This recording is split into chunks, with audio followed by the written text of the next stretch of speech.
Well, weather hammers the Midwest, but many farmers are still facing the impact of last year's moisture. Seeds harvested during 2018 fell wet conditions show quality issues that could hinder yields during this growing season.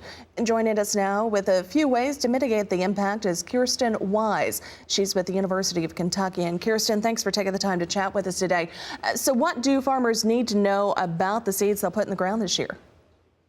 Well, while we would like to all forget about the difficult 2018 harvest, there are still some problems that persist. Those wet fall conditions led to the presence of two diseases, Phomopsis seed decay and purple seed stain. So Phomopsis-affected seed will be cracked and shriveled and have a chalkier white appearance, and seeds affected by purple seed stain will be discolored, purple, and dark in appearance.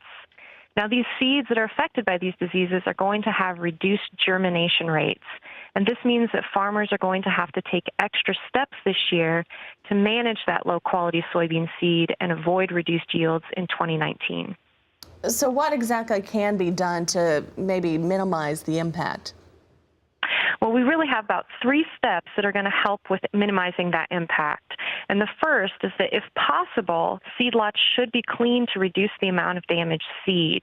The goal is to have less than 20% damaged seed per lot.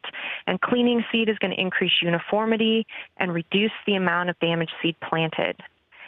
Second, it's really important that farmers check seed germination before planting. Winter storage, other conditions are going to impact germination that's already lower than normal. Knowing your germination numbers this spring is going to allow farmers to adjust seeding rates based on the actual germination and yield potential the seeds have now. And local extension offices can help farmers find seed germination testing facilities. So finally, once you know those seed germination, farmers can decide if they need a fungicide seed treatment on their seed. Now, we have to remember, a seed treatment isn't going to help severely infected seed, but appropriate treatments may help increase seed germination rates by up to 10 to 15%, according to research from Iowa State University.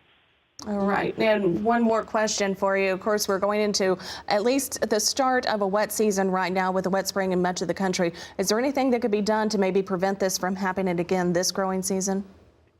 Well, it's difficult to know how weather in 2019 is going to impact soybean production, and farmers really don't have a lot of control over when they can harvest.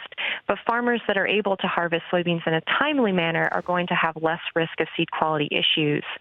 Now, we're often asked about the impact of foliar fungicides on preventing seed quality issues, and there is some research that shows products applied at beginning seed will have the best chance of reducing seed infection, although yield may not be impacted.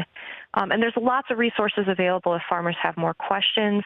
They can always contact local extension offices or check out the resources at unitedsoybean.org. All right, Kiersten, thank you very much for your time this morning. University of Kentucky Associate Professor and Plant Pathologist Kiersten Wise on the phone with us today from Princeton, Kentucky.